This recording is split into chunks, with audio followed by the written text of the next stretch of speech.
wars on Europe and the collapse of the USSR in 1991 and at the end of the Cold War. Now let's take a closer look at the United States. With a nominal GDP of about $21 trillion, the United States of America commands and exercises its economic, its political, and its military might and leadership in defining global affairs. America's leadership has permeated every industry, from academia and research to sports and entertainment, to media, innovation. Every sphere of society today reflects American culture. Just earlier this month, there were the Nobel Prize Awards, and out of the 6 categories, 4 of these categories were won by groups with Americans. What is actually even interesting, for which we continue to credit America, was of the Americans that were recipients of the Nobel Prizes this year, about 75% were immigrants, meaning 75% were foreign born. So America has been able to do very well at many things, but one of them has been its ability to attract talent from all over the world to the United States. Another interesting fact to think about is that just this week, our shops in Kampala are all advertising Black Friday sales, which is a direct import of American culture, where Black Friday is the single largest shopping day in America, the day immediately after America's annual family celebration of Thanksgiving. So American culture has pervaded the world. This global dominance, however, and superpower status of America is beginning to wane. And a look at the global events and economic indicators will attest to this observation. From a GDP perspective alone, the economy of China, which is currently valued at about $14 trillion, is poised to surpass that of the United States by about 2035, and India will follow suit. Geopolitically speaking, however, it will not be a unipolar world dominated by China, nor will it be a bipolar world dominated by China and the United States. No, it will be neither of those. It will be a multipolar world. The emergence of the BRICS and the mints, Brazil, Russia, India, China, South Africa, Mexico, Indonesia, Nigeria, Turkey and others, South Korea and the rest, will spread the global balance of power in ways that will allow the developing world to have a voice and a seat at the table in global affairs. That is how I see the political spectrum.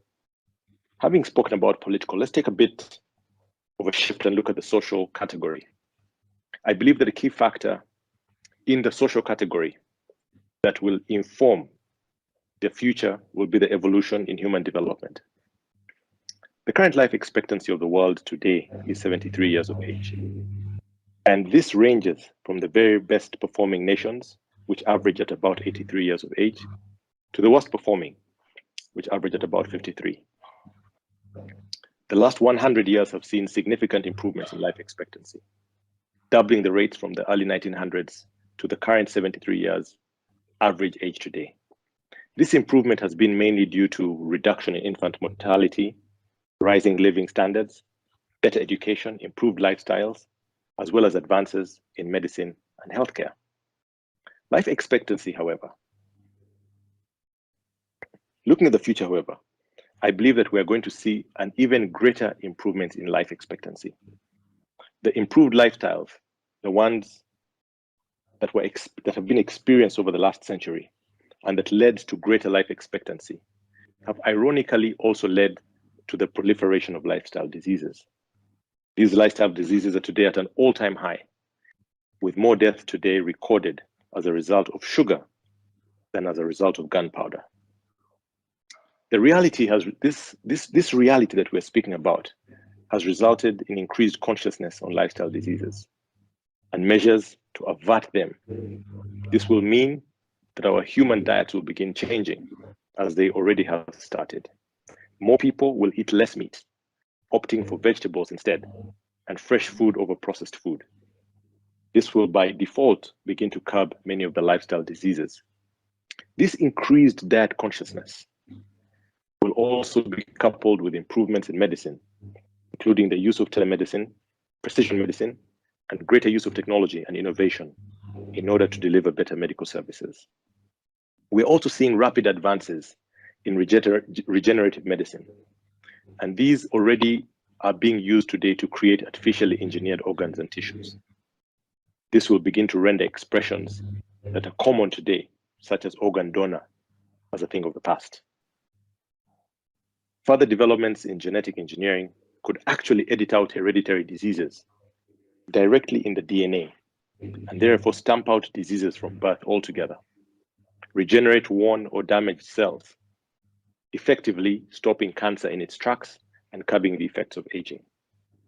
These developments will enable people to live longer and healthier lives, and we will therefore see larger populations, changing demographics, and increased pressure on our natural resources and social services.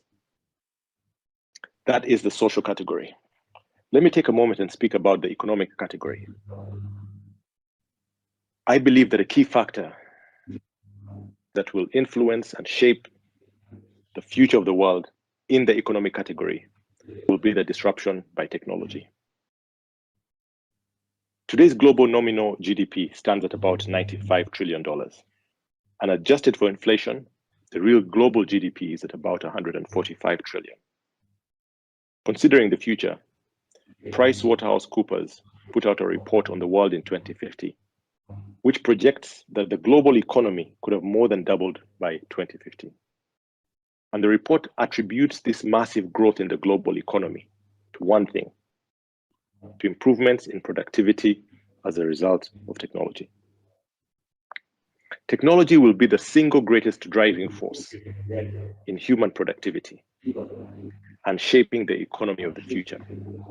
And the disruption of technology on our lives is one that we must be ready for. It is one that we must prepare for. We will need a lot of time to unpack the depth of this subject.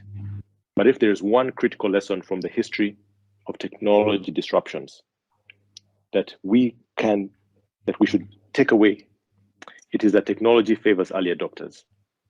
And like that proverbial early bird that catches the worm, I believe that nations and individuals that are early adopters to technology will benefit greatest from its potential. There is today a global arms race for artificial intelligence, with China and the United States ahead in the race and making substantial investments in AI. And with China in particular, leading on scientific publications, innovations, and patent applications. Other countries are following suit. We see Israel, we see India, we see Russia, all steadily following course. And it was actually Russian President Vladimir Putin who famously said that whoever becomes the leader in artificial intelligence will become the ruler of the world. There's a lot to discuss regarding AI and how algorithms today influence our perception of news, our convictions of truth, and our choices of what to eat, what to watch, what to like, and who to be friends with. And we are just scratching the surface. But what is clear is that these technologies will undoubtedly influence us more and more. Technology will increase global productivity, doubling it by 2050 and tripling it soon thereafter. It will fundamentally redefine the future of work, and it will shrink time and distance to make life easier, more convenient, and much longer. But even as technology promises to create a richer and better world for all of us, there are significant concerns that we must address, including things like data colonialism, meaning people far away from you who have captured your data, your biodata, are able to influence, if not control, our behaviors, our decisions, our actions, our thought patterns, and much more. We will begin to see other things like digital dictatorships. We will begin to see income inequality as a result of this huge digital divide that will exist. Because the reality is that as certain countries are racing forward in aspiration to acquire more and more of these technologies, there are many who have no clue of what is going on. And what will happen is a huge chasm between those that have gone ahead and have generated significant wealth, but have advanced as well significantly because of adapting to the technology early, between those categories and the many others that are going to be, that really have no clue of what's going on. And so this digital divide will be a reality. But if we think about it ahead, if we plan ahead, it is one whose impact we can mitigate. The fourth category I'd like to speak about is the environmental category. We started by looking at the political category, the social category, and just now we spoke about the economic. But let me speak briefly about environmental category. I believe that a key factor that will influence the future within the environmental category will be the threat climate change. Earlier this month, a few weeks ago, world leaders gathered in Glasgow for the COP26 summit, with the ambition to yet again make the necessary difficult negotiations and trade-offs in order to move the needle forward just a little bit to curb the devastating effects of climate change. At that event, as we followed the series of meetings, there was one particular scene from that event that remains etched in my mind. And I believe that this scene will remain etched in many people's minds for a long time. It was a speech that was delivered remotely by the Tuvalu Minister of Foreign Affairs. Minister Simon Kofe addressed cameras. He was clad in a suit jacket and a tie. However, he was standing in water. He was knee deep in the ocean as he delivered his speech. He used this innovative, provoking setup to highlight to the world the impact of the rises in sea levels and how they are affecting Pacific nations such as his. If we're to take a look at the Earth's surface over the last 100, 200 years, we'll realize that the Earth's surface today is currently 2 degrees Fahrenheit warmer than it was in the pre-industrial period. And with the current global warming rates, the way they are moving today, Tuvalu will be one of the many nations that will have been submerged by the end of this century.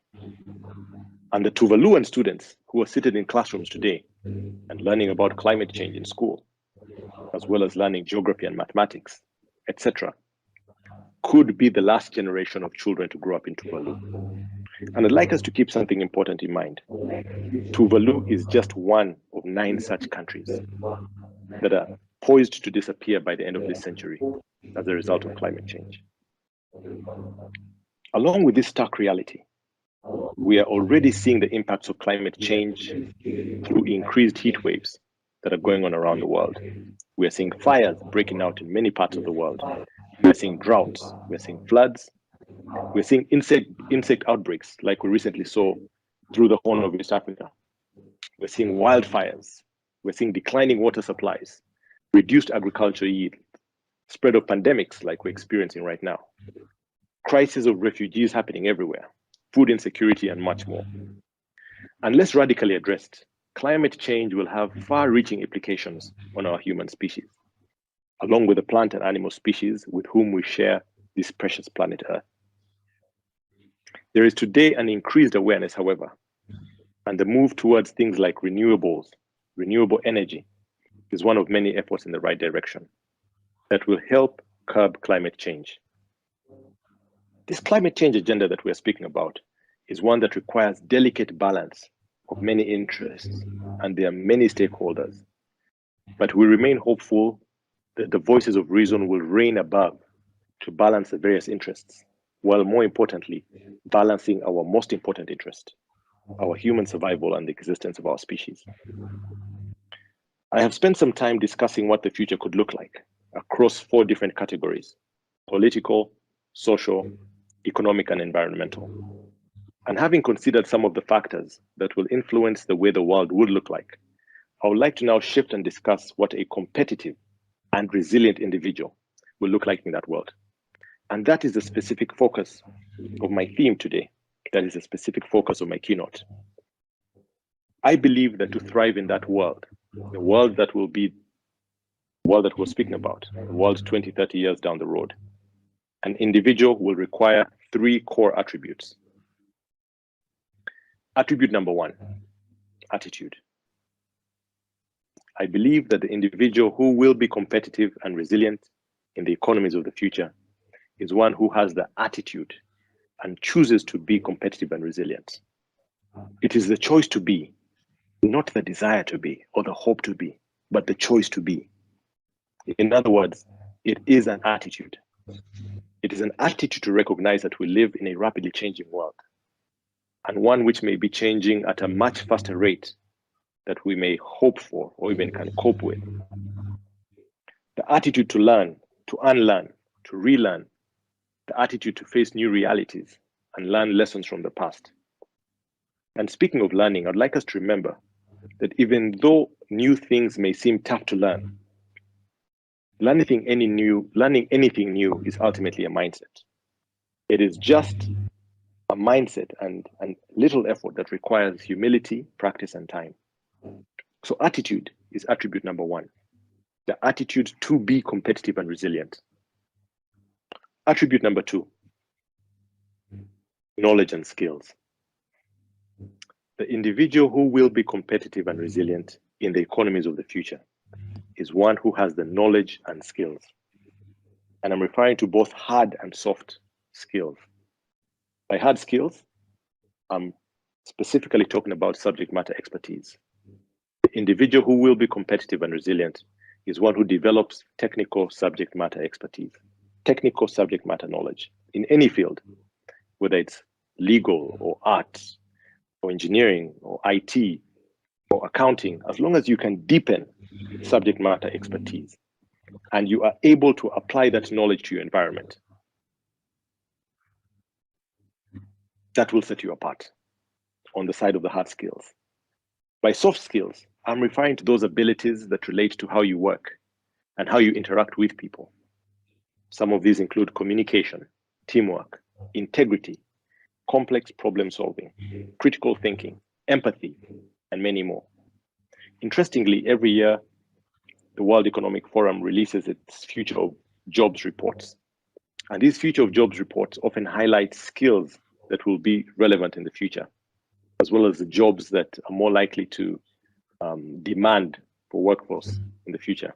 Interestingly, these soft skills that we're speaking about are the ones that highly rank, that are always ranked highly in terms of the skills necessary for the future. And by the way, just make no mistake, these may be called soft, but do not rate them softly at all. They are arguably harder and more relevant in life than your typical hard skills. As the workplace evolves and as time and space shrink with air travel and digital communications, we are going to spend more time with people who are different from ourselves, people who are different in race, different in culture, different in faiths, different in beliefs, different in mindsets.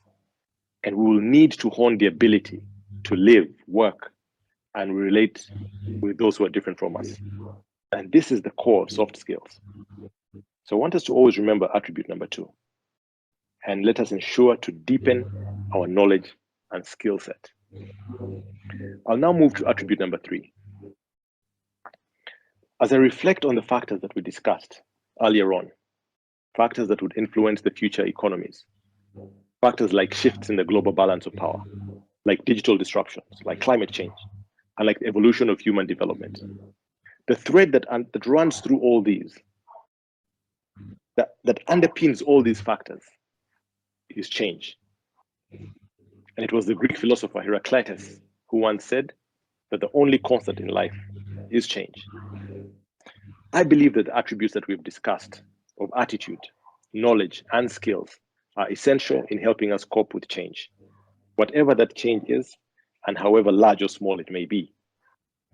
Reflecting, however, on the global impact of COVID-19 and the unprecedented change that it has impressed on our common humanity, there is one more attribute that I would like to discuss, one that combines all these individual attributes and harnesses them in such a powerful way that if you could develop just one attribute, I would implore you to focus on this one.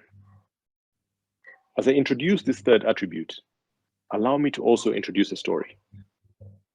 I am one who enjoys short stories, but one of the greatest that I have read is a short story called Who Moved My Cheese?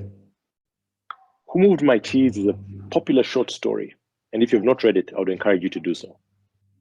It is a short story about life that is told through four characters who live in a maze and who enjoy cheese. One day, the cheese disappears. The cheese of these four characters disappears. They were used to eating it at a certain location, and then suddenly it disappeared.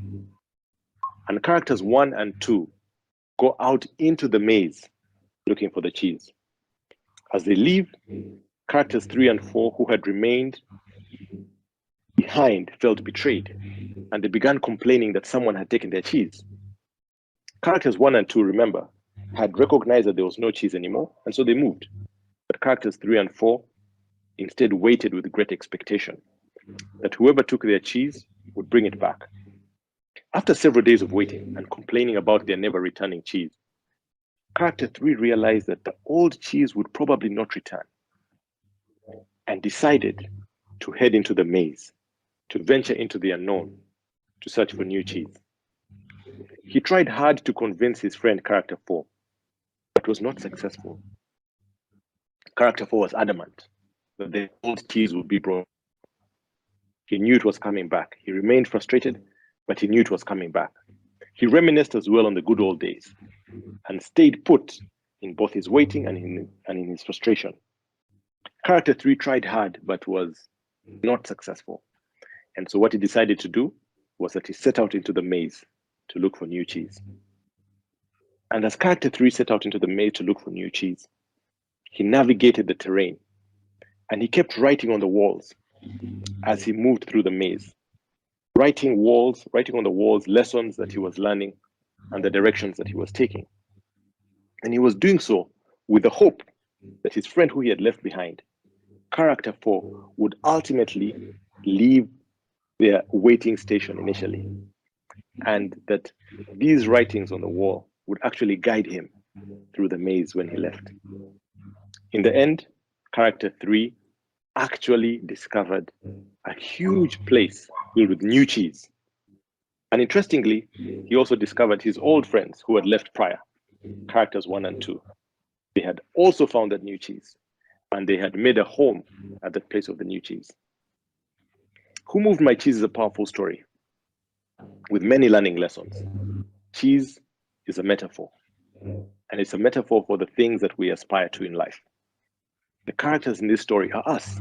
They are you, and they are me.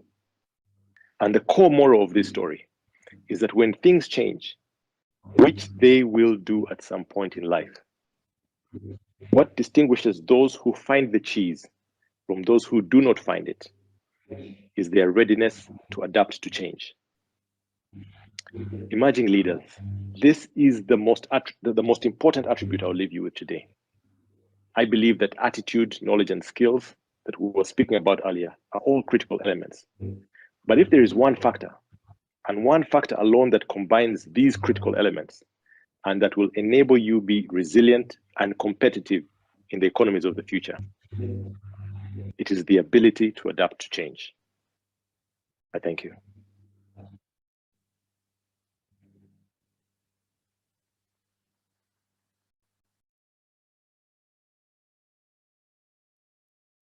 So, ladies and gentlemen, good afternoon. Again, good afternoon. I know you've had a great lunch. You can blame Awel and Kwezi for that. Ladies and gentlemen, my name is Ralph Akorabirungi.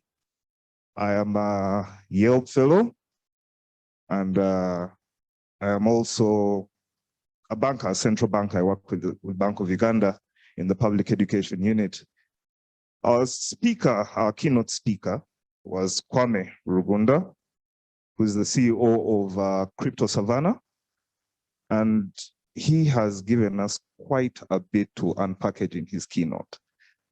You see, when we talk about resilient lives and imagined communities, we rarely put to mind the attributes that we as individuals need to actually make these things happen. So today I am your host. I will not speak a lot. I am joined on the panel by Mr. Ojok Okello. Thank you for joining us.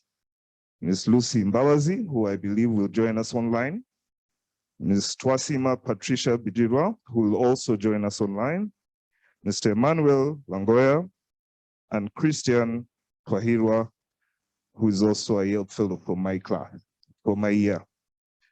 So To start us off, ladies and gentlemen, is Mr. Ojok Okello. Could you please give us just a few thoughts on what it takes to build resilient lives and emerging communities, bearing in mind the country that we are in, and also your previous background in building a successful community in Okere? Thank you very much. First of all, I would like to really applaud Kwame for the beautiful nuggets of wisdom. I think they were quite instructive in shaping our conversation this afternoon. For those who might not know, I'm a community organizer, founder and CEO of Okere City, which is a radical rural development plan to build the first sustainable city in a rural area in Africa, perhaps.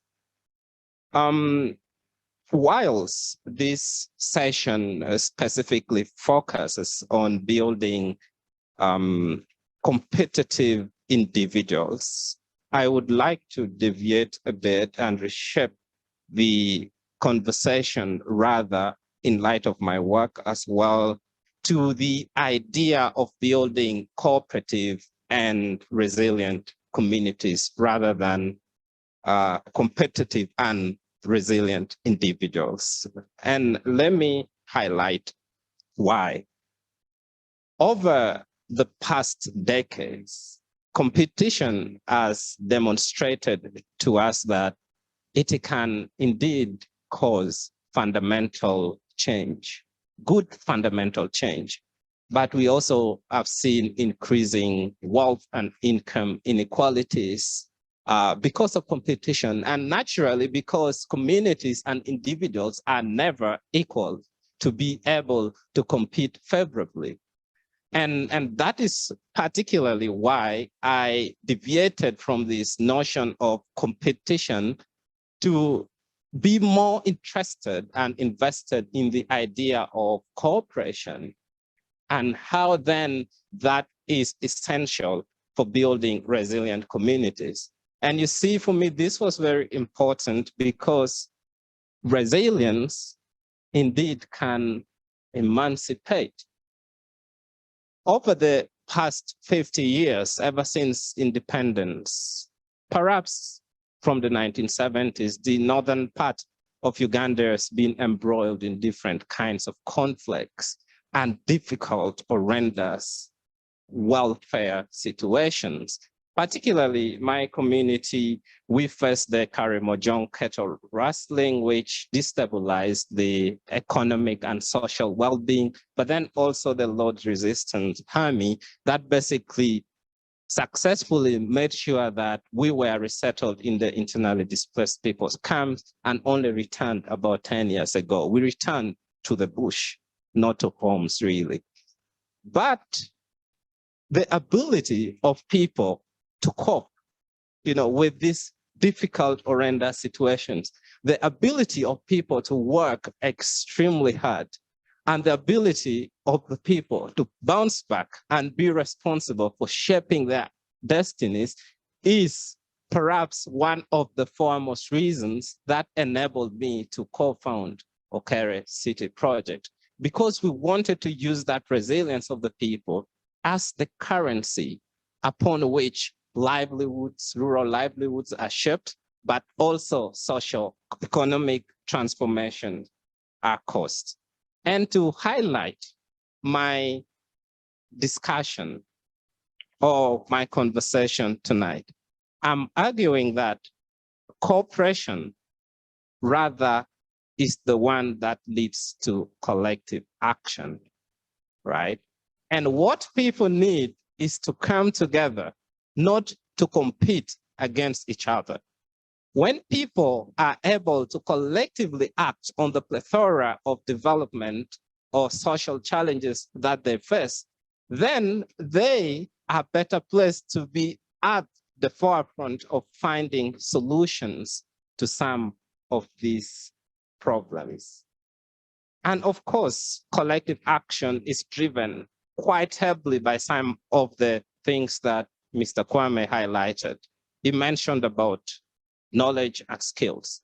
But I would want to argue in part of that conversation that perhaps we should also start championing indigenous knowledge. Because you see, if we only focus about or on knowledge about the future, knowledge about the fourth industrial revolution, about robotics, about technology, we forget that we live in rural communities. I'm right here as a rural ambassador, not as a trained graduate from the London School of Economics. No, my community is deep in the village where 72% of the population do not know how to read and write.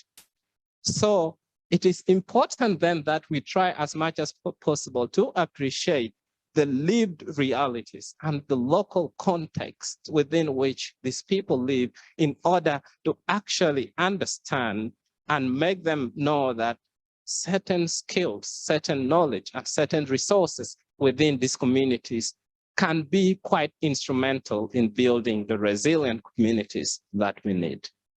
Thank you. Thank you very much, Ojok. Hand clap for him, please. So before I go to the next panelist, I just want to mention that I just liked how he casually slid in that he's from the London School of Economics. It was just very casual, just there. So in case you didn't know. Thank you very much, Ojok. I will come back to that with very many questions, but you raise an interesting issue about indigenous knowledge. We are so focused about our place in the world, we are forgetting our place at home. I think that is something that needs to be explored further, and I will do. But our next speaker joining us on Zoom is Miss Twasiima Patricia Bigirwa, who is a feminist lawyer working with Segal Family Foundation. And just like he casually slid in, he's from the London School of Economics. Trish, who I will call Trish, also has a master's from Georgetown. So while she's speaking, do not hold that against her. So ladies and gentlemen, Patricia, hi, thank you for joining us. Hi, Ralph, and all the other panelists. Okay, so I want to pick up from where Ojok stopped, because I agree, right? When I think about resilient communities and resilient individuals, I think about, first and foremost, beginning to reimagine what is possible, right? And I think the problem that I have is that right now, most of our imagination is still steeped in trying to assimilate to white supremacist capitalist systems, despite the continuous proof that these don't work, right? We think about climate change, but we don't think about why it is we're in these situations, because of economic systems that are built of inequalities, economic systems that are built of exploitation and extracting, right? And the decentering of people, and instead, putting profit over lives, right? We are in the middle of a pandemic that has completely altered the ways in which most communities in Africa are going to be able to navigate the world for at least 10 to 15 years, right? And despite all the proof against the contrary, we're still seeing African countries being left behind in conversations around vaccines, in conversations around access to travel, access to information, all these things, right? So I'm thinking about resilient communities and individuals as Africans, situating where we are, what the global dynamics look like, what our history should have taught us, right? And then hopefully what we can shape for our future. So I think that getting away from just like this very individualistic idea of competition and going back to the core of what makes us Africans, of what has made us survive all these years. It's about community. It's about being able to look out for each other. It's about investing in each other, right? In Uganda specifically, we have had children who have not been able to go back to school for 2 years. There are other children who have, right? And in the process, we're creating huge inequalities. You cannot be a resilient individual unless you are very aware of the different dynamics that define where you sit in society, right? So what does it mean if we're talking about ourselves and being able to think about AI and being able to think about all these amazing technologies when half of our population has been reversed back to poverty, right?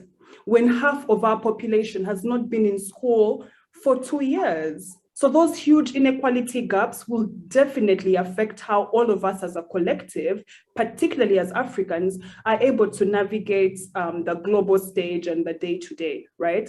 So I would like to argue that it is impossible to have a conversation about competitive individuals without being able to address systematically those different inequalities that affect us as Africans. And I want us to speak as Africans, and then we can situate ourselves on the global stage whenever that is. So I think that we need to go back to the basics. I agree with Ojok that the question of decolonization has to come into play, and that's going back to indigenous knowledge and thinking about what has worked, what has made sense. Even when we think about climate change, right? There are things that we know that and ways in which our people lived that allowed for more sustainability in ways that perhaps Western concepts don't, right? So what does it mean to begin to revisit some of those basics, right? What does it mean to go back to the concept of Ubuntu, right? Where you understand that because of the privilege that you have, you're able to look out for somebody else. Those are important, and that's ultimately, those are our strengths as Africans, but ultimately that's what's going to afford us the luxury of surviving over and over again, right? The other thing that I would like to say is that when we phrase it as competitive, as a socialist, I worry, because from our experience, that competition where it's individual first, right, and individual gaining over anything else has led us to these huge economic disparities, right, that have only been amplified because of COVID-19. So as we begin to think about what our reimagination looks like, I would like for us to imagine a situation where it's possible first and foremost to reinvest in the communities in which we exist, but also work together to dismantle systems that are not working, systems that breed inequality, and to work towards rebuilding things that make sense in our context, perhaps as opposed to assimilating into systems that were never designed for us in the first place. Thank you. Thank you very much, Patricia. Before you go, Patricia, just a quick question. You said you're a socialist, and as a self-professed capitalist like myself, we are looking at a context where the world has just been completely decimated by COVID. Everyone is looking out for themselves. You know, is my family okay? Is my wife okay? Is my mother okay? So speaking of emerging communities, how do we get away from looking at ourselves in the context of the nuclear family setting without the necessary decolonization? How do we move away from that in order to actually have the spirit of Ubuntu? Ojok, you can also come in there, and Trisha, I want you guys to expand on how can we incorporate Ubuntu into, as we move forward into building these communities that we want. Everyone is looking out for themselves. That is how most people have been raised. So how do we incorporate Ubuntu into our consciousness and our thinking? Thank you. Let me quickly mention that, in fact, it's untrue that COVID-19 has made us more cooperative and solidaristic. I have never witnessed, at least in my lifetime, how people in my community, even here in Kampala, where I stay in Chebando, for the first lockdown, we were quick to identify, people in the neighborhood who were border riders. At that time, we thought they were the most affected.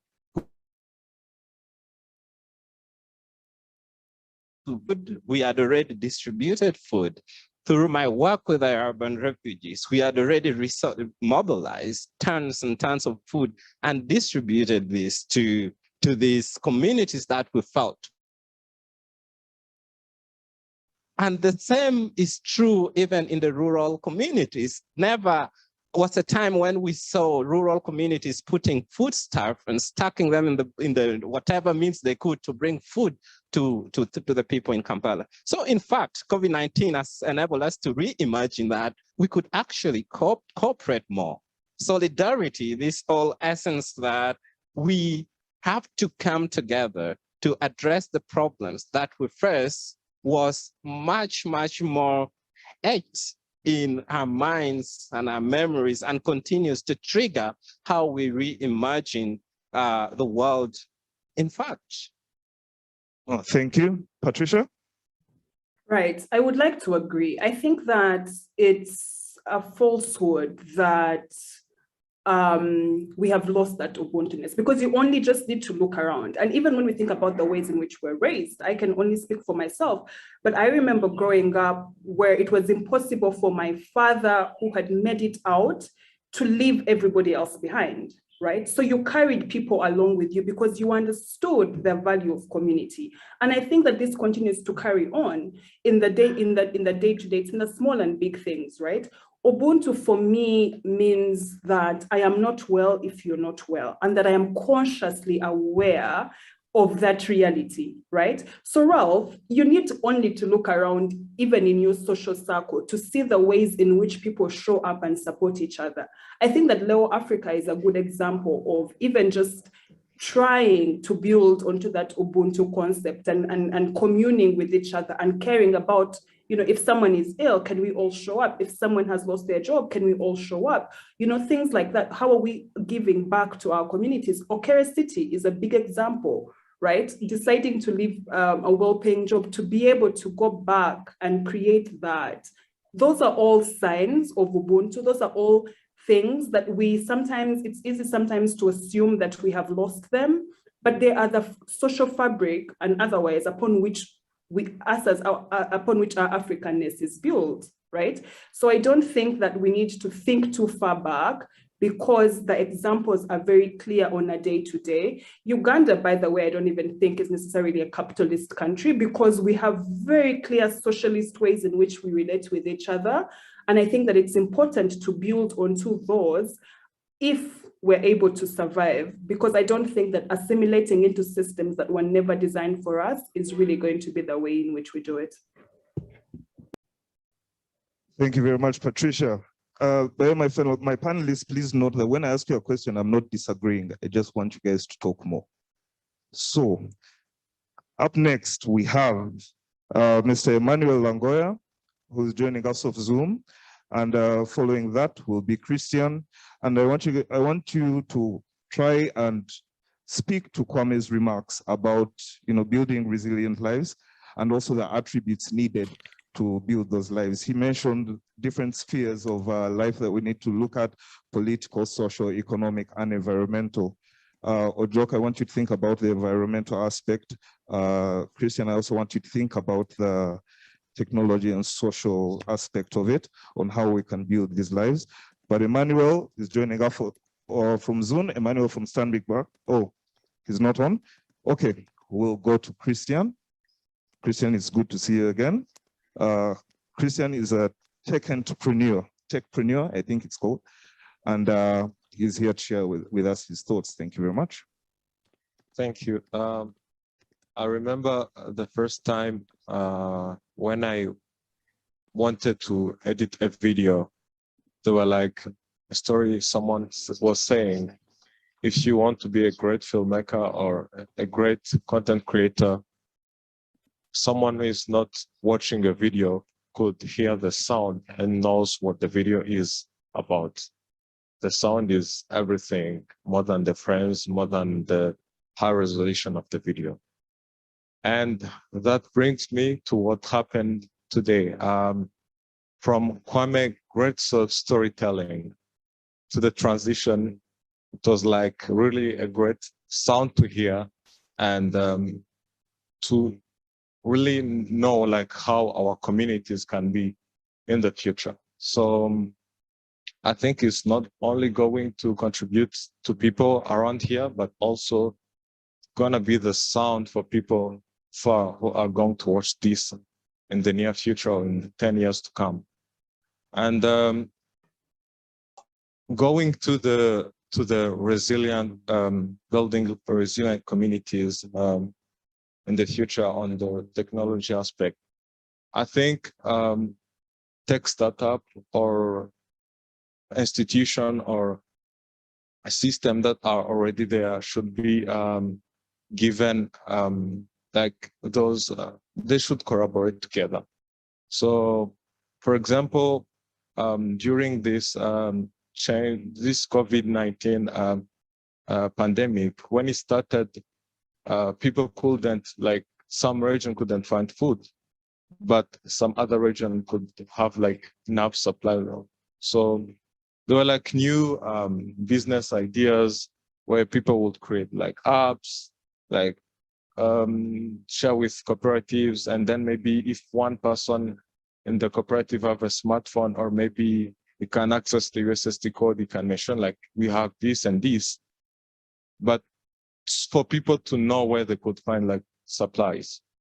So I think like it's not I was saying that people who don't have already those means the technology to be there are going to be left out, but we all pulling together, but in a like I would say systematic way, but like slowly together. And if you are maybe a techpreneur, if you are an investor, you create that app, it's not only going to left, I would say it's not going to left people because they don't have that technology yet, but it's going to build their communities. If they're going to give those supplies, it's going to increase their economies. People or the villagers there will go to school. Maybe some of them will go to university and they become the next techpreneur. I remember there was an article that shared of the guy who founded Telecel, was the first African network. So I think his idea contributed to the whole Africa. So I would say that what I'm understanding as how the resilient communities can improve on the technology side. Thank you. Thank you very much, Christian. A round of applause for him. Christian, before you go, my question is now, Ojok and Patricia have mentioned about Ubuntu and bringing each other up as a community. You've also mentioned there are some regions that have less, some have overabundance. The question is, how can we leverage tech to actually help us reach out across the divide to the different communities who don't have? And how can we make it a part of ourselves, a part of our consciousness that we actually need to reach out across the divide? So one, how do we leverage technology to ensure that we help and build these communities while also building ourselves? And secondly, how do we ensure that this becomes part of our consciousness? Okay, I think those two questions can be answered by single word, and that word is empathy, or putting yourself in someone else's shoes. Let's say, for example, developers, designers, they've always created like good, like everything, good apps, great ideas. But once they are out to the market, when they take into consideration of where they're going to put that platform or that app or that maybe system, it's not going to benefit the communities. And I think it's one thing we should start to learn. I've seen it when it was in 2018. So I wanted to like really understand how agriculture like really works in rural areas. I went there, spent like 3 months in like a place where even getting electricity was like sometimes hard. Imagine someone who like always have internet, and then you be like, go to this place. Sometimes you will not have electricity. Like it's really hard. You sometimes have like am I having, should I go to the hospital? Like, I'm not feeling very well. So I understood that there's some things we underestimate, but put into someone else's shoes, where they are learn, do they do this thing? Why do they first spending most of the time understanding what that community is doing, spending most of the time understanding, do they really need this thing? Most of the time understanding, like, what were challenges were you, did you met before? Can this help you? And maybe that is going to solve 50% of the problem, 30% of the problem, 60% of the problem. Go there again. The next prototype maybe is going to have to solve, yeah, much more, 10% more, until you have that product. You can launch the first prototype, but it's going to improve by only applying empathy. Yeah. Thank you very much. In one word, empathy. Now, in addition to the skills that Kwame mentioned, you have your attitude, you have your deepening of knowledge and skills, and then your adaptability to change. Christian raises the point of empathy. If what we are doing for ourselves or for our communities does not have the aspect of empathy, then surely why are we doing it? This is something that we need to look deep into. We talk about Ubuntu and about community. You have the Leo Africa Foundation, you have the Institute, you have YELP. All of these organizations are built to bring us together as a community, but can only move further if we take what we've learned here, building on empathy and pushing it out to the various communities that we have. So our final panelist, and then we shall delve into the questions, which I have several. We have Lucy, our board chair emeritus, Lucy Mbabazi. Thank you so much for joining us from wherever you are. It's a pleasure to have you here, and we'll be with you on another panel. Lucy, what are your takes on Kwame's keynote and also the topic at hand, which is building resilient lives and emerging communities? Thank you so much, and thank you, everyone. Greetings from Boston, Massachusetts, where we are just beginning to wake up.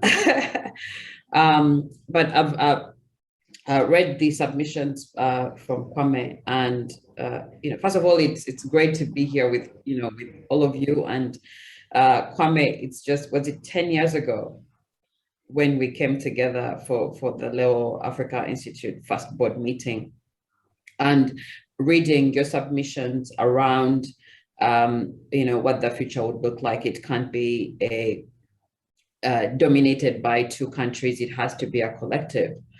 And it makes me think about the work of, to your point, technology being the single source around productivity, also the great equalizer, right? I think that in order to build resilience for Africa, us standing on our feet financially is going to be one of those things. And if it is empathy that's going to go guide us, or collective success, then everyone has to have equal access to technology tools, technology services that allow them to build the lives that they need to grow, that allow them to, so if I think about the work that I do around driving digital payments, which I know is a catalyst to financial inclusion, and financial inclusion being a catalyst to sustained development. There is no way we can achieve financial inclusion of, say, 900 million Africans that I dream about every day without every single village, every single household in Africa having access to the technology tools that they need. And that it could simply be a phone as well as internet, all of which are provided for by the private sector, right? So government is in such a good place to work with the private sector partners to ensure that every village has access and every household has access. I think that is the work that policy makers and implementers should ensure.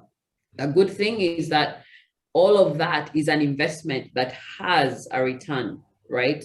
So there is, many times as we talk about equality, as we talk about technology, it seems as though it's seen as a burden. Reaching the last mile is a CSR, it's a CSR activity, when it is in fact a business opportunity, right? So for us to rise up to where we need to be, Africa has to mobilize the monies that you have, whether we have 500 francs, 1,000 shillings, a million, whatever currency, we need to ensure that that money is working for us. And for that to happen, technology has to be utilized to where we mobilize all these monies in digital form. And the easiest way to do that is to ensure that every business on this continent accepts digital payments, like has access to them, and it's easy for them, it's affordable for them, it makes sense for them, it's better than cash. And equally, every individual can make the choice to be able to do this. Government leads the way by ensuring that it is paid and pays digitally.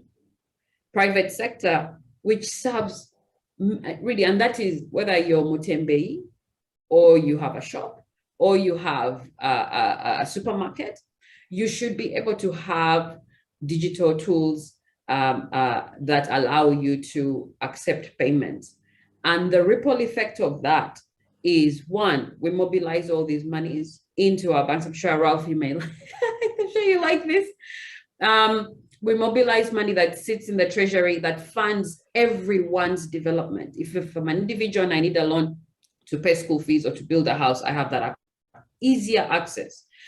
If I'm a business and I need a business loan, my cash flow that is coming through digital payments is giving me the access to, now I no longer need to bring a piece of land. I no longer need to bring whatever to prove that I am a viable recipient of investment funds.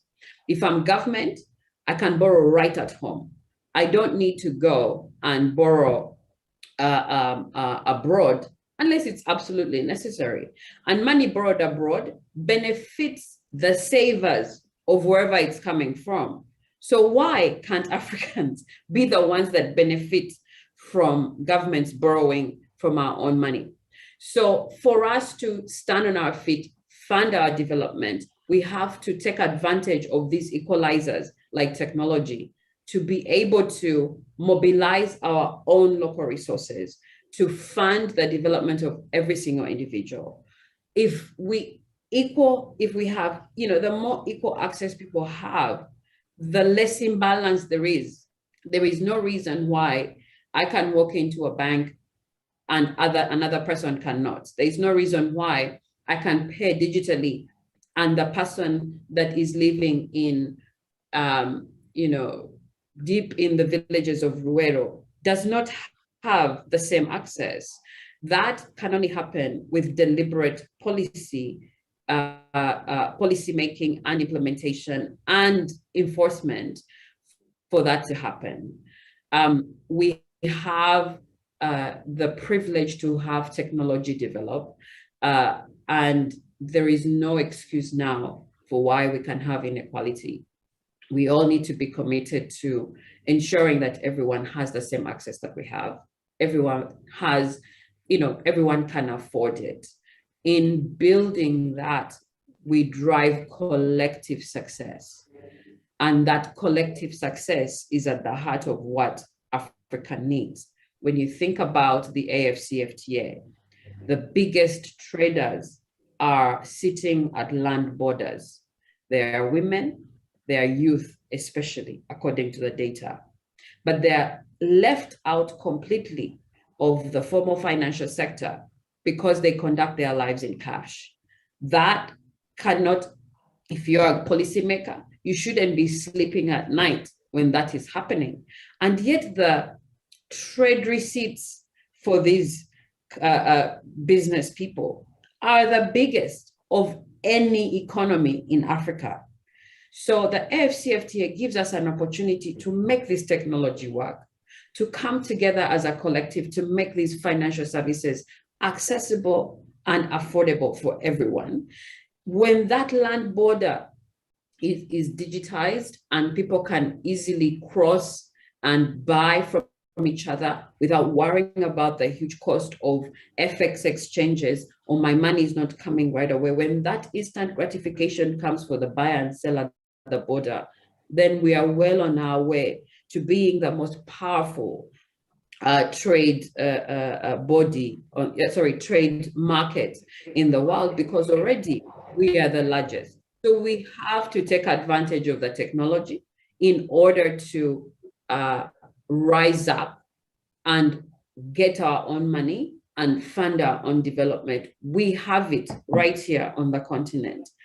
And if we can do that as quickly as possible in the next 5 years, I'm pretty sure the whole, Africa's potential and all of these things, big words that are used by development, will be realized. So we are standing in our own way, and we can get out of it by doing the right things that bring collective access to everybody. That way, collective success becomes a reality. And that Ubuntu that Patricia was speaking about so passionately, you see it in people's lives. I mean, this is not something that is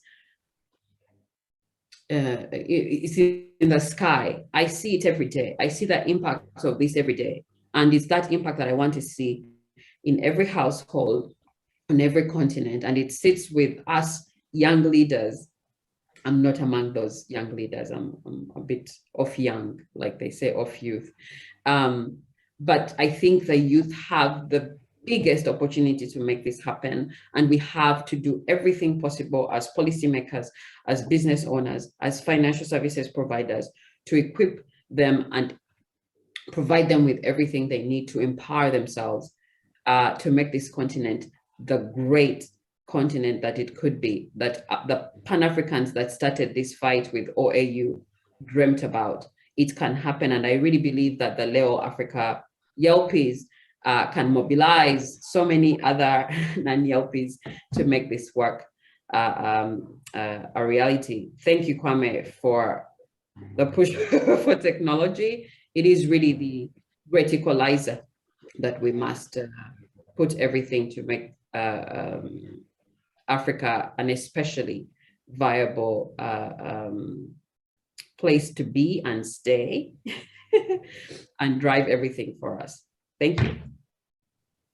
Thank you so much, Lucy. A round of applause for Lucy. Thank you for joining us. It seems these organizers crazy. I might have a bone to pick with you. How do you get a capitalist to moderate a panel full of socialists? Because everyone here is a socialist. But we shall discuss that later. Lucy, you mentioned financial inclusion. And this is something I'm also very passionate about. My problem is, how do you expect people to, have something to save, collect money when they're hardly making money? How do we get people put cash in their pocket? Like, how do we get cash into the pocket? Yes, you're talking about a competitive community, a resilient community. This cannot happen without competition. If you're making money, someone isn't. How can we include, I know we're talking about financial inclusion, how can we get money into people's pockets so that they're able to build up their communities? Lucy, thoughts? So if I think about COVID, another accelerator of technology, and also great equalizer that showed the world we need each other. We can't stand alone. When the lockdowns happened, where I was in Rwanda, many businesses were stranded. They had food that we needed to eat, but we couldn't go to the market to get it. Then quickly, I don't know how many logistics businesses cropped up, whether it's a bicycle or a motorcycle, that was able to deliver goods because they could move and bring the food to us. Quickly, the market folks who probably don't pay attention to their phones as they do business realize the value of, I need to know my customer, I need to connect to them very quickly.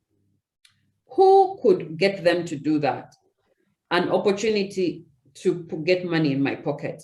As much as, I just look at the ripple effect of the jobs from logistics, from the cyclists who got an opportunity to leave home and earn, whether it is 100 francs or 1,000 francs, wherever they're making delivery.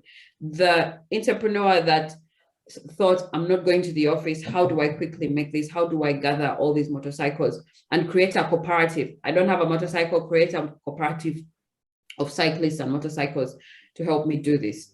The impact of COVID in creating opportunities for so many young people, especially because of technology, makes me believe that once there's access to the basic tools like a phone or internet, then there's opportunity to innovate, to get money into my hands. And I did see a lot of that, and I think many of you did as well.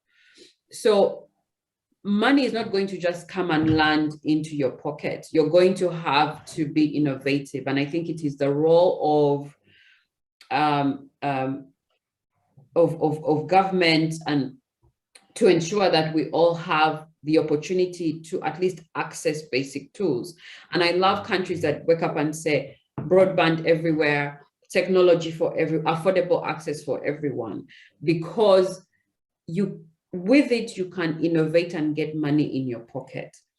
But when I think about the opportunities that technology is presenting, I think there's a lot of innovation that can happen. If you think about the agriculture sector, for instance, where a lot of it is 100% cash. If farmers are going to, who have youthful children in many cases, are going to digitize, there's an opportunity for me to go walk around the farm or bring the farmer and fellow farmers around onto platforms that would allow me to get money into my pocket. For you to put money in people's pockets, there has to be an enabling environment. That enabling environment is absent without financial inclusion. Because if I'm able to earn 5,000 shillings every single day, that 5,000 shillings needs to be on record somewhere, that if I go to whoever will give me a micro loan, it means something. So we need to pay those wages digitally to create more opportunities for people to make money. So I'm speaking like a capitalist, which I'm definitely not. We shall convert you slowly. But the good thing is that technology is an investment that it has a proven return on that investment. And with it comes a lot of innovation that can really help a lot of people put money into their pocket. We have seen it. And I think we should dare to make it happen and see what could, what will happen. But people need to get up and look around them. I think in this day and age, ignorance is not an excuse when it means that you have to put on your table. All right, thank you very much, Lucy. We shall definitely come back to that. Joining us now is Emmanuel from Stanbic Bank. Welcome, Emmanuel. Could you, in 5 minutes, could you give us your thoughts on building resilient lives? And considering that you work for Stanbic, could you tell us what could potentially be the role of companies or corporations that are as big as you in ensuring that communities rise together and there's the aspect of resilience going forward? You're very welcome, Emmanuel. Thank you so much, and thank you to the rest of the speakers. Well, Kwame set the scene when he spoke about automation as being the major disruptor in the next few years. And looking at it from a point of view that for today's work environment, you realize that for some people today, the work is now where the Wi-Fi is. And looking at that, the disruption we're experiencing is inevitable. And for the contribution that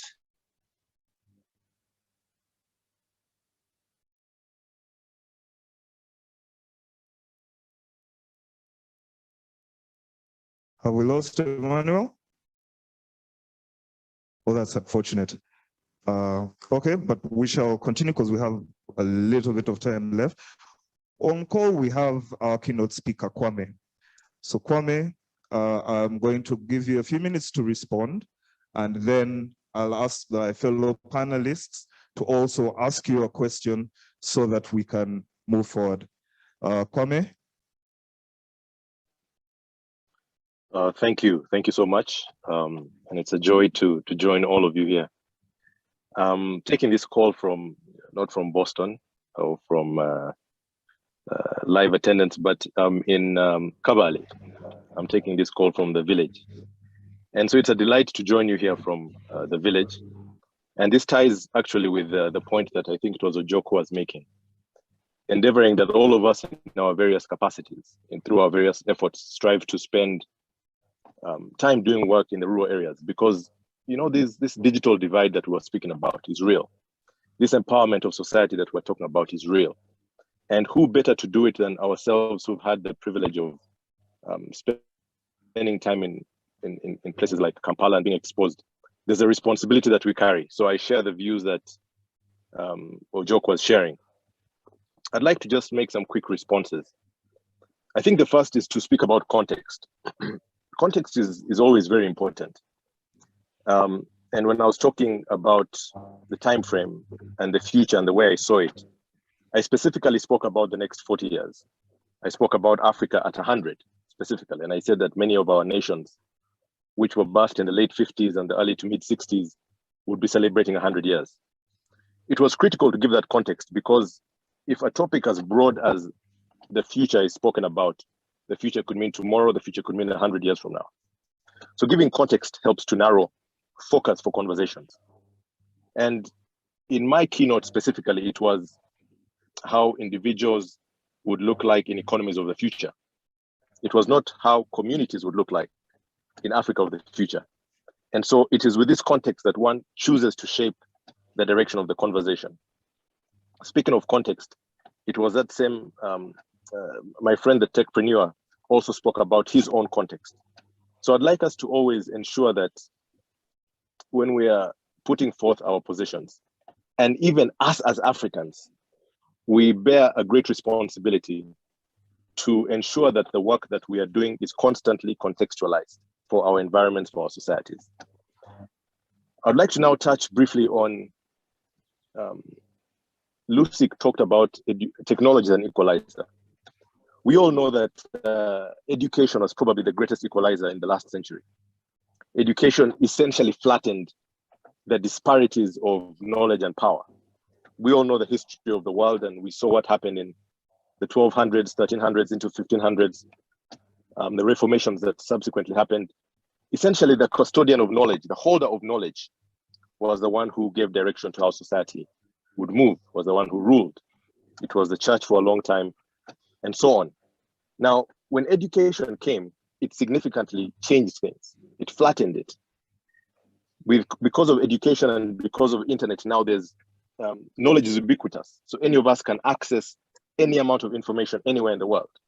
Whether I'm sitting in Kabale versus someone in Kampala versus someone in Boston, we all have access to the same information. The question then is, what do we do with that information?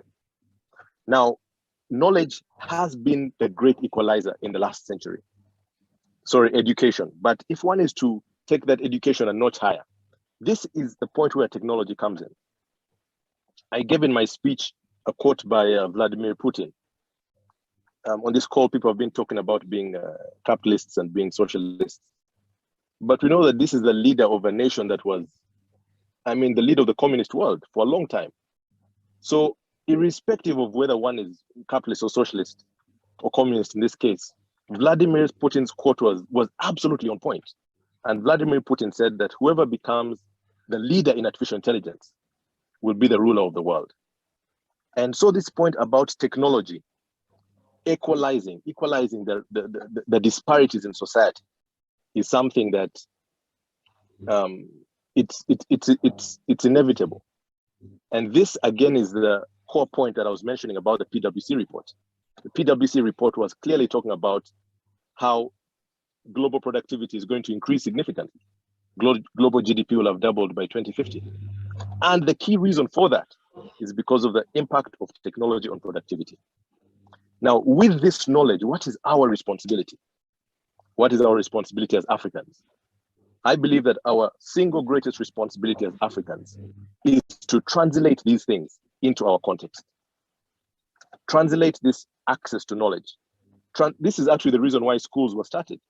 I mean, many schools, I'm actually sitting right now as I take this call in a school that's celebrating 100 years. So education was brought to help equalize this divide, equalize these disparities in society. And that was done by generations before us. Our responsibility today is to do the exact same thing with the things that we have access to. That's why Lucy a few minutes ago was talking about her heart, waking up every morning thinking about how do I ensure that 900 million Africans can have access to digital financial services. So you can hear that heart. That heart is essentially expressing the burden.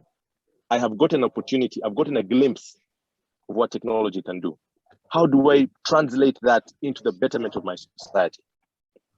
So I thought I would just share some brief perspectives in response to some of the thoughts that have been shared by panelists. But having shared those, I'd like to just once again say that it's been a delight. It's always great to share with others and learn from others as we embrace this collective responsibility that we all carry to make our societies better. Thank you. Thank you so much, Kwame. Can we please give him a round of applause? Thank you for joining us all the way from Kabale. So now we have questions, and I will direct this to Tricia first, and then we'll take from the audience here. Patricia, someone called Eshban Kwesiga asks, and I think this is best for you, exactly why are we assimilating into systems that were never meant for us? Patricia?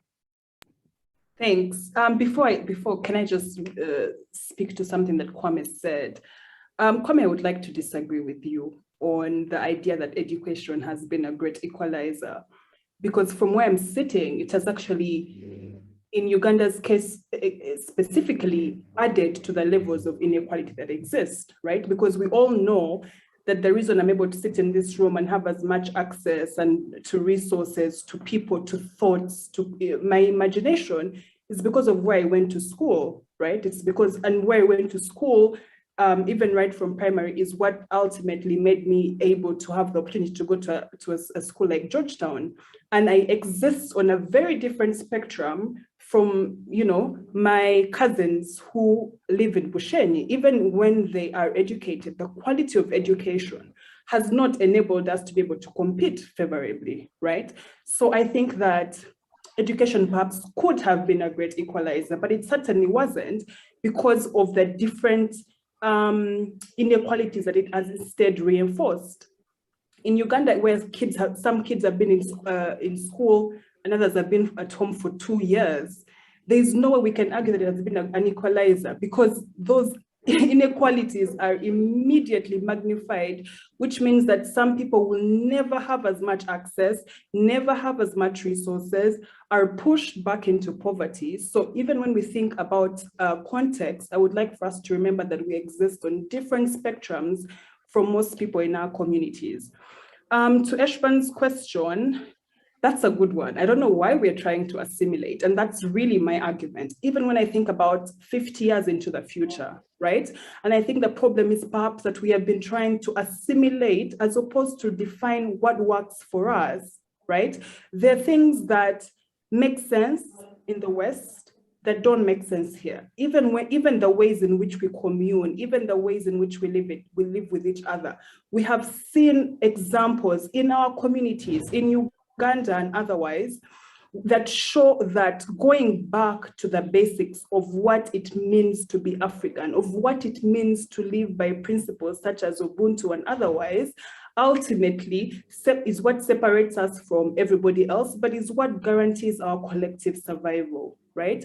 So yeah, I mean, I don't know why we're trying to assimilate. I think it's easier to assimilate as opposed to, because it's a daunting task to reimagine what is possible, right? Especially because, and I'm not under any illusions that it's easy, right? Because you're going after ingrained cultural ideas, and you're going after systems that are put in place that are, perpetuated by, very powerful people and very powerful institutions. But we have to, because I really don't think that the ways in which we are currently living are going to guarantee our individual or collective survival ultimately. Thank you very much, Patricia. We have a question down here, but before we get there, Ojok, we've spoken a lot about communities. We've heard about the community that you're trying to build. My question is, how did you get that buy-in, that communal buy-in for such a huge and amazing project? Of course, on paper, it would look good, but you needed the community, you needed the backing of the people that you're actually trying to help. So how did you get that buy-in, and how can that be replicated elsewhere in different communities? It was simple. We basically had to make their ideas matter. You see, when I returned to the village, there is a long story to Okere city. But the issue is that I actually just returned to this village just 3 years ago. So I'd lived most of my life in Lira town, small town, also with the schools in Kampala and then London. The London School of Economics. Yes. So, and my father died when I was just 6 months old. So there were lots of family issues therein and the conflict, of course. But when I returned, of course, it was also this quest for identity and looking for a sense of belonging. I wanted to understand who my father was. So when I returned, I was a foreigner, I was a stranger. I didn't know my cousins, I didn't know my uncles, I didn't know my aunts at all. So for me, it was really about understanding this community and letting them lead. And indeed it worked, because experience of humanitarian action in northern Uganda really made it glaringly clear that no development effort ever made community voices and community ideas to matter. So when we sat in one of our very first community meetings about an early childhood development center, which we are starting up, and I asked them, what do you think should be the color of our school uniform? They were shocked, because no owner of a private school or even a government school had asked them what color of the school uniform would be. And then I asked them, what about the motto of our school? What do you think it would be? So letting the community lead, and also borrowing from this idea of indigenous knowledge. Our motto, for instance, is Yamo Akwo Kodo in Luo, which can be translated to a living wind blows. Now, that phrase is actually something, it's a very common phrase in the community, which is normally alluded to, when somebody is doing well, when somebody is thriving, of course, the wind is blowing, right? So we coined that, and it was from the community. It was their voices that is reflected in this idea. And then every day they are seeing that they are included in every facet of this project. And so ownership became overwhelming. At a certain point, I was even surprised that this is unusual. I mean, how can people be so interested and invested in an idea? But you see, it's because people want things that work. And if something actually works and it reflects their lived realities, then they will embrace and support it. Thank you so much. Christian, any thoughts? I like when he said he wanted the communities to be the center. It reminds me when the World HCD, Human-Centered Design. It's like building the solution from the center. The idea can be like the center, and then gathering more ideas from them, and it's going to build the solution that is centered to the community. Okay, so we have community-centered solutions. Can we have a microphone to the audience, please? Please introduce yourself and who you're asking the question to. Thank you. Good afternoon, everyone. My name is Hawa. I am the executive director at Seed Concordia, another organization founded by YELP 15 years ago. So I actually come from Canada. I reside there. And a topic that is, really highlighted is the right and the representation of indigenous people. And this question will go to Mr. Okello Ojok. When you were talking about, valuing more indigenous knowledge, I know that in Canada, for example, like First Nations are trying to use their, knowledge to bring solutions towards the problem that we have about climate change and environmental sustainability. But the issue that we have right now is, how do you make those knowledge more, valuable? Also, like, how can you make them more legitimate? Because we are in front of other knowledge that, for example, we've learned since school that are also backed up by, well-funded research, etc. So, like, how can a smaller community can make its knowledge legitimate? Thank you. All right. So in my community, there are lots of share trees, and one of the products that the Okere city brings, or that the Okere people brings to the world, is the Okere shea butter, which you should try out. About 5 years ago, I think it's UNDP funded a huge shea research project about regenerating and conserving the shea trees in the village. But the project flopped significantly because what local people used to do to make sure that these trees are planted and are growing wasn't taken into consideration, right? Things like, what type of soil should you grow a shea tree? The scientists would say that this plant needs humus, needs fertile ground. Unfortunately, the shea tree actually needs the rocks and the rough gravels to thrive.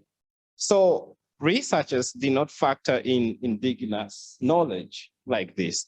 But the beauty about life is that whenever science fails, they will normally come back to the roots and try to understand why it's not working. And gladly so, there's been very many efforts to include local opinion leaders, to do more research on the ground and try to have an understanding, because ultimately we do not just need indigenous knowledge. I think we need a blend. Science is definitely amazing, but if we could only blend these scientific inquiries into what local people know, understand, and do, then the success would be much, much more immense.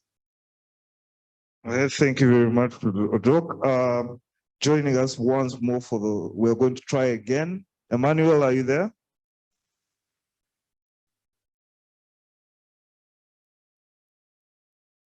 Hello? Oh, I think we've lost him again. Okay, we are going to wrap this up, but as a final thought, I want my panelists, I'm going to give you 30 seconds or less to summarize your thoughts on how we can build these emerging communities. And Patricia, I have not forgotten that you had a slight dig at Bushenyi. We shall discuss that later as well. But I shall begin with Christian. Give us your final thoughts. I think it's, I'll sum up the 30 seconds with like almost what we've been through the morning. I think our people who are ready to get things done, collaboration between different parties, systems, institutions, individuals, working for a purpose. For example, if we want really to help the community understand what purpose this or solution would bring to them, and then using empathy in order to create solutions that are going to help the communities, I would say. Thanks. Thank you very much. Lucy, final thoughts? Every African has a right to digital financial tools and services to be everything they want to be. And for us who have access to Kwame's point, we really need to do everything possible that whatever, whether it is digital financial inclusion or whatever it is you have access to that is making your life better, that the same is available equally for everyone in your community, in your family, in your community, you know, until we all have you know, the collective things that we need to succeed. So we have a responsibility as leaders to take that which we love to others. And I hope that we take on that every single day. Thank you. Thank you so much, Lucy. Mr. Ojok, final thoughts? I think it's very important for us to know that building resilient lives and imagining communities is not a destination, it's a process. And it's a process that must start with enduring actions of individuals like us who have the resources, who have the knowledge, who have the skills, who have the networks to do so. Because if we just sit and fold our arms, especially as resourceful individuals, then nothing is going to happen. Thank you. Thank you very much. Patricia, final thoughts?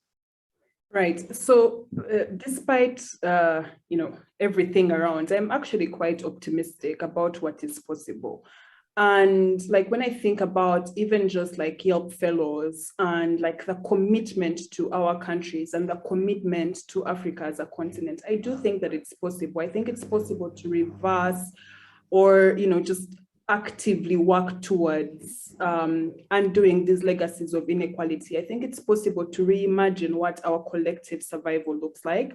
And so I'm very actually excited because I think that, I mean, we will get it done. One, because our survival depends on it, but also because we're quite committed to the cause. Thank you very much, Patricia. And from Kawale, Mr. Rugunda, do you have any final thoughts or takeaways from this session and also from your keynote address? Any final thoughts you'd like to share? Absolutely. Thank you so much, and thank you, fellow panelists. What I can share in conclusion is that this change that we have been speaking about is a reality. And it's a reality whose impact we may not fully grasp. We have learned a lot from COVID over the last 2 years, but we might even be faced with a more dire situation, who knows? But the most important component, the most important aspect here is what I concluded with. Irrespective of this change that comes and how dire it may be, whatever magnitude it is, what we need to develop is our ability to adapt to change. And it's something that I'd like to leave us with and leave us to reflect on.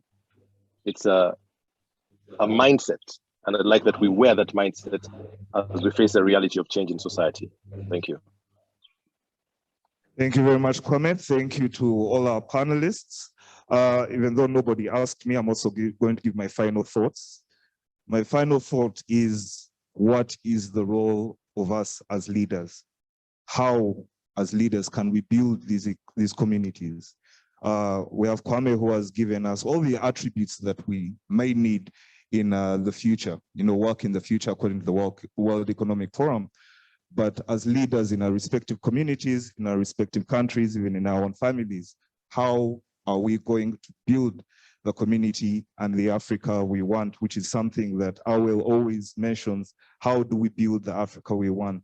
So even as we imagine these communities and how we build back better these resilient lives going forward, we need to reflect on our role as leaders, and even if it's in different capacities, you know, policy makers, bankers, communications experts, even philanthropists. How are we going to make sure that this doesn't remain as a topic at the African Leadership Gathering, but as a reality? How do we now move from the topic into our lives? Thank you very much, everyone, for participating. I believe that's it. Once again, my name is Ralph. Thank you to all the panelists. It's been an honor. Patricia, Lucy, Kwame, and Emmanuel, we're sorry we couldn't hear from you, but we shall do that next time. Have a good evening and a great weekend.